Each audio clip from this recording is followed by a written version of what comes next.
રેણુકાબેન અનિલભાઈ પટેલ, ગામ લસુંદરા, તાલુકો કટલાલ, જિલ્લો ખેડા। મારી દીકરી પલકબેન અનિલભાઈ પટેલ સવારે કોલેજ જવા નીકળી હતી। દરરોજ બપોરે 2 કે 3 વાગે પાછી આવે। એ પરત પાછી ન આવતા મેં એને ફોન કર્યો, ફોન લાગતો ન હતો, સ્વિચ ઓફ આવ્યો। તો સાંજે 2-3 વાગ્યા સુધી એનો 4 વાગ્યા સુધી ફોન સ્વિચ ઓફ આવ્યો। તો એમને શોધખોળ ચાલુ કરી।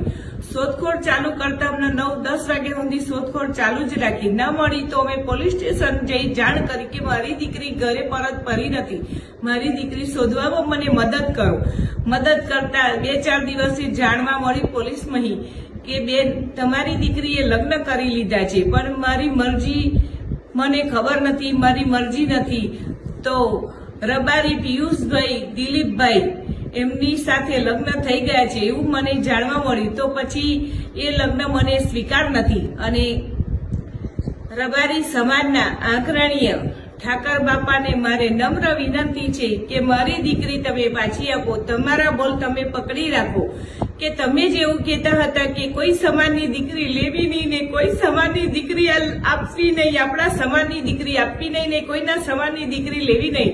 તો ઠાકરજી, તમે મારી દીકરી, તમને વિનંતી છે કે મને પાછી આપો। હું પાટીદારની એક બાઈ બોલું છું, મારી દીકરી મને પાછી જ આપો, બસ એ જ મારી વિનંતી છે। તો જ તમે રબારી સમાજના ઠાકરજી ઘર